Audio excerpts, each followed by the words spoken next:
Hello friends, welcome back to my channel. আশা করছি সবাই ভালো আছো। আমিও খুব ভালো আছি। আজকের ব্লগটা এখান থেকেই শুরু করলাম। আমি যাচ্ছি নবদ্বীপ রাসযাত্রা দেখতে। এখানে আমরা চলে এসেছি, দেখতেই পাচ্ছ। তো আমি এসছি, দিদি এসছে, ভাগ্নি এসছে আর দিদির মা এসছে। তো সবাই মিলেই এসছি। আর এখানে নবদ্বীপের রাসযাত্রা মানে বিখ্যাত রাসযাত্রা। আর এখানে দেখতে গেলে নয় কারোর বাড়িতে থেকে আর নয় রুম ভাড়া করে দেখতে হবে। তো যেহেতু আমাদের রিলেটিভ আছে, তো সেহেতু আর আমরা রুম ভাড়া করিনি। আর আমি আমার ভাগ্নিকে দেখাচ্ছি, দেখ এখানে কেমন জল হওয়ার পরিবর্তন, আমার মুখে পিম্পলস বেরিয়ে গেছে। ও বলছে আমারও বেরিয়ে গেছে, এদিক দিয়ে এসছে, লজ্জায় চলে যাচ্ছে। তো দেখো আমরা এখানে রেডি হয়েছি, একটু ঘুরতে বেরোবো নবদ্বীপটা। মানে নবদ্বীপে অনেক কিছু দেখার আছে, শুধু রাসই দেখবো না, আরও নবদ্বীপে সাইট সিন অনেক কিছু দেখার আছে, তো সেইগুলো আমরা দেখবো। তো আমি একটা জিন্স আর টপ পরে নিয়েছি, রেডি হয়ে গেছি পুরো ঘুরতে যাওয়ার জন্য। তো তোমরা ভিডিওটা দেখতে থাকো, আশা করি তোমাদের ভালো লাগবে। দেখো বাড়ির সামনে এই একটা মানে রাসের ঠাকুর এসেছিলো, মানে নবদ্বীপের অলিতে গলিতে রাসের ঠাকুর, ঠিক আছে। আমরা ভুল টাইমে গেছি, মানে যেদিন প্রসেশনই তার আগের দিন আমরা চলে এসেছি। আমরা জাস্ট নবদ্বীপের প্যান্ডেল আর ঠাকুরগুলো দেখে তার পরের দিন বাড়ি ফিরে এসেছি। আমরা প্রসেশনটা দেখতে পাইনি, আর প্রসেশনটাই আসল মানে রাসের। মানে হচ্ছে এক একটা করে প্যান্ডেল, আর প্রত্যেক প্যান্ডেলে মানে বাজনা, তার সাথে লাইটিং, তার সাথে তো মানুষের ভিড় আছেই। আর প্যান্ডেলও খুব সুন্দর সুন্দর, তোমরা দেখো, তোমাদের আশা করছি খুব ভালো লাগবে। আর ভিডিওটা যদি ভালো লাগে থাকে তাহলে প্লিজ একটা লাইক করে দিও। তো তোমরা দেখতে থাকো টোটাল ভিডিওটা। সত্যি কথা বলতে কি, আমি কোনোদিন রাসযাত্রা দেখিনি। দেখিনি তার একটাই কারণ ওখানে আমাদের কোনো রিলেটিভ ছিল না। এটা যেটা রিলেটিভ বলছি, এটা দিদির একটা রিলেটিভ। তো ওখানে কোনো রিলেটিভ না থাকার জন্য আমার কোনো দিনই দেখা হয়নি। এই ফার্স্ট টাইম আমি রাসযাত্রা দেখতে এসেছি। তাও আসল যে রাসযাত্রার চমকটা মানে সেটাই দেখতে পেলাম না, যেটা লাইটিংয়ের সাথে বাজনার সাথে প্রত্যেকটা ঠাকুর প্রসেশনই হয় ঘোড়ায়। তো কি আর করা যাবে, মানে আমাদের তো বাড়ি ফিরতে হবে। আমরা ভুল টাইমে যেহেতু এসেছি, আমরা না জেনে এসেছি। যদি পরবর্তীকালে কোনোদিন আবার সময় হয় তাহলে আবার দেখতে যাব। আর প্রত্যেকটা ঠাকুর আমরা নেমে নেমে দেখিনি, টোটো থেকে যাওয়ার সময় অনেকগুলো ঠাকুর দেখা হয়ে গেছে। মানে নানান রকম রাস, মানে বিভিন্ন রকম ঠাকুর, ঠিক আছে। কার্তিক লড়াই কাটোয়ার যেমন বিখ্যাত, মানে শুধু কার্তিক, কিন্তু এখানে প্রত্যেক বিভিন্ন রকম ঠাকুর। তো প্রত্যেকটা ঠাকুর দেখা সম্ভব নয় নেমে নেমে। রাস্তা থেকে যেটুকু তোমাদের সাথে শেয়ার করতে পারলাম সেটুকুই দেখালাম। আর ওই দিন আমরা যেদিন ঘুরতে বেরিয়েছিলাম সেদিন তো ওখানে রাস মানে দুর্গা পুজোর মতোই সপ্তমী অষ্টমী নবমী ওদের ওই রকমই হয়। এই প্রথম গিয়ে জানতাম না এটা। তো আমরা যেদিন গেছিলাম সেদিন ওদের নবমী ছিল, তো সেই জন্য রাস্তায় প্রচুর জ্যাম, প্রচুর ভিড়। আর দেখতেই পাচ্ছ প্রত্যেকটা ক্লাবে একটা করে মানে বাজনার টিম আছেই, খুব সুন্দর যারা বাজাচ্ছে।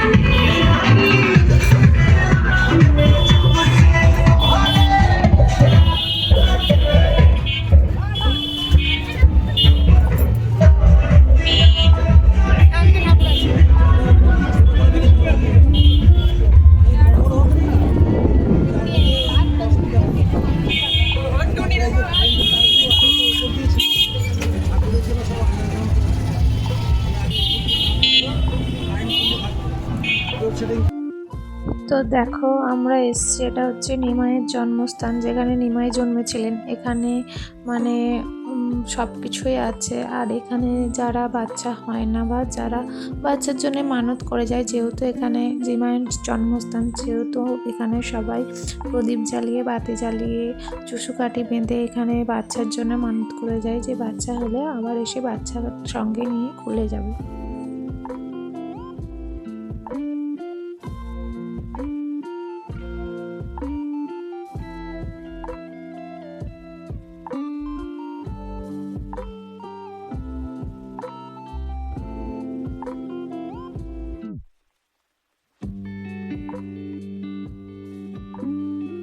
জায়গাটা খুব সুন্দর, শান্ত পরিবেশ, মানে এসে মনটা খুব ভালো হয়ে গেল।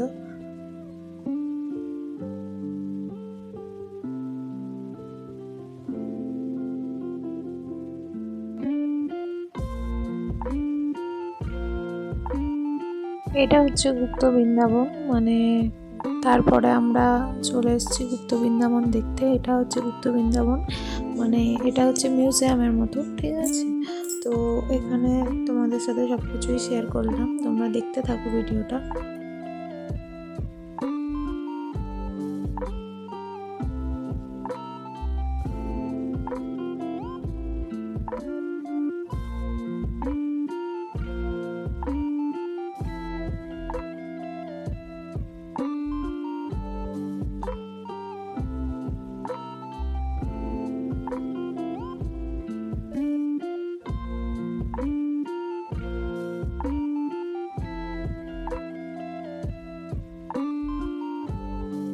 আর আমাদের বেরোতে একটু লেটই হয়ে গেছিলো, মানে এখানে 12টার মধ্যে সব মন্দির বন্ধ হয়ে যায়, আবার কিছুক্ষণ পর আবার খোলে। তো আমরা যেহেতু 12টার পর বেরিয়েছিলাম, তাই অনেক কিছু মন্দিরে আমার দেখতে পাইনি, অনেক কিছুই বন্ধ হয়ে গেছিলো। যেটুকু দেখতে পেয়েছি সেটুকুই সব কিছু তোমাদের সাথে শেয়ার করলাম, আর অনেক কিছু ভিডিও করতে পারিনি, সেগুলো লাস্টে আমি পিকচার দিয়ে দেবো।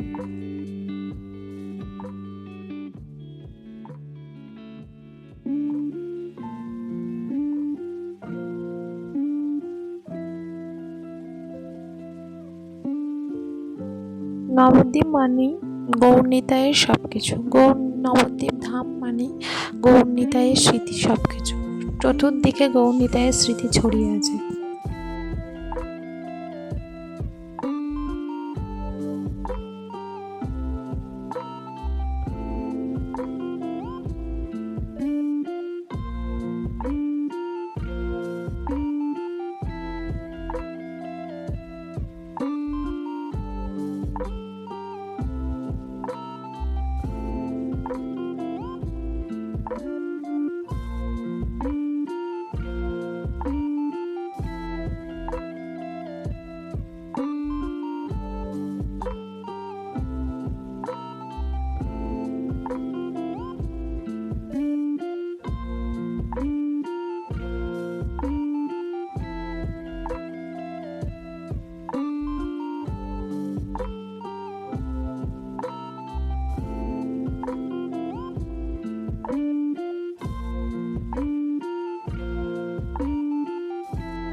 বাবারে লাইন।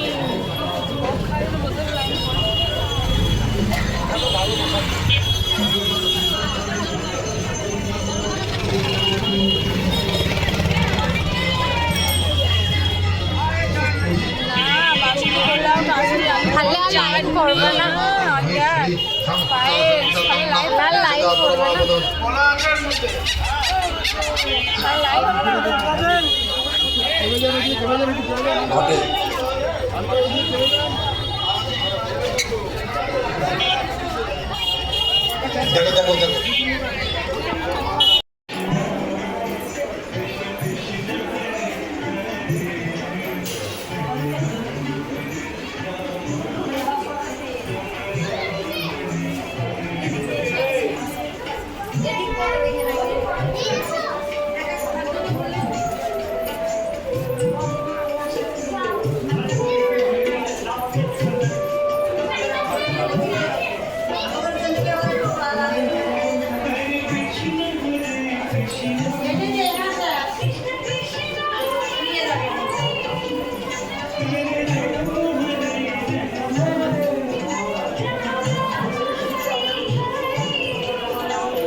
তো এরপর আমরা বাড়ি চলে গিয়ে খাওয়া দাওয়া করে দুপুরবেলা একটু ঘুমিয়ে আবার সন্ধ্যের মধ্যে রেডি হয়ে আবার বেরিয়েছিলাম রাসের প্যান্ডেল দেখতে। তো দেখো এটা আমাদের সন্ধ্যেবেলার ড্রেস, আমরা রেডি হয়ে গেছি। এবার আমরা সন্ধ্যেবেলায় মানে সামনাসামনি যে কটা প্যান্ডেল আছে, রাসের প্যান্ডেল ঠাকুর দেখতে গেলে তো সারা রাত মানে দুদিনেও শেষ হবে না, মানে নবদ্বীপে এতই ঠাকুর এতই প্যান্ডেল। তো যে কটা দেখা যায় সে কটা সম্ভব হয়েছে সে কটাই দেখেছি।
এটা হচ্ছে তার পরের দিনের ভিডিও ক্লিপ, যেটাতে আমরা পুরো রেডি সেডি হয়ে বাড়ি যাওয়ার জন্য তৈরি হয়ে গেছি ব্যাগপত্র নিয়ে। আমার ভাগ্নি বলছে বাড়ি বাড়ি, সবাই এবার যে যার নিজের বাড়ি চলে যাবে, আবার সেই একই রুটিন। তো দেখো বাসে আমরা চেপে পড়েছি, বাড়ির জন্য রওনা হয়ে গেছি। তো এরপর আমি বাড়ি ফিরে এসছে, মানে বাড়ি এসেছিলাম, বাড়ি এসে সকালের দিকে বাড়ি এসেছি। তারপরে আমি আবার মামার বাড়ি গেছিলাম, যেহেতু মামাদের এবার 4 বছর ঠাকুর উদযাপন। আর আমার মানে আমাকেও ঠাকুর দিয়েছিল, আমার 3 বছর হয়ে আমার বন্ধ আছে, আমার বাচ্চা হলে আবার 4 বছর আমরা ধুমধাম করে উদযাপন করব। তো মামার যেহেতু এবছরে উজানো, মামা বারবার বলেছিল যাওয়ার জন্য, তো সেই জন্য ওখান থেকে বাড়ি এসে আবার মামার বাড়ির উদ্দেশ্যে রওনা হয়েছিলাম। আর এখানে পৌঁছেও গেছি, দেখতে পাচ্ছি পুজো শুরু হয়ে গেছে।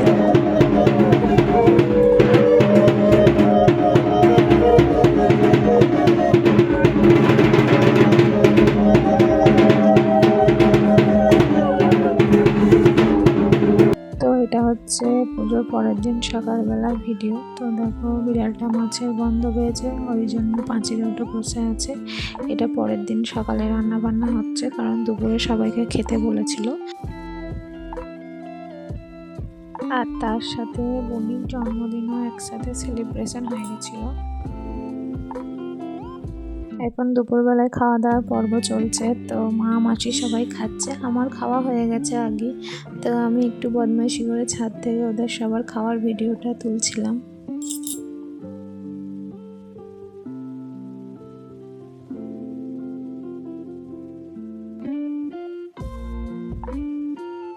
অনেকদিন পর শাড়ি পরে সাজুগুজু করেছি, আমাকে কেমন লাগছে জানিও।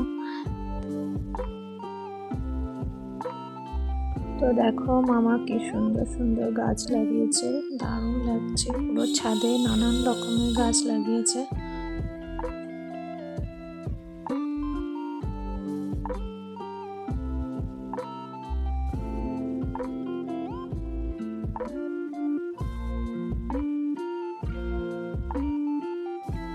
তো এবার বিদায়ের পালা, বিদায় দিতে হবে। তো তোমাদেরকে বলেছিলাম ভিডিওর মাঝখানে যে কিছু ছবি শেয়ার করব, কিন্তু যেহেতু ভিডিওটা বড় হয়ে গেছে তাই আর ছবি শেয়ার করলাম না। পরের দিন আমরা বাড়ি চলে এসেছিলাম। আর যদি আমার ভিডিওটা ভালো লেগে থাকে একটা লাইক করো, চ্যানেলটা সাবস্ক্রাইব করে দিও, আমার পাশে থেকো, আমিও চেষ্টা করব তোমাদের পাশে থাকার। সুস্থ থেকো, সবাই ভালো থেকো।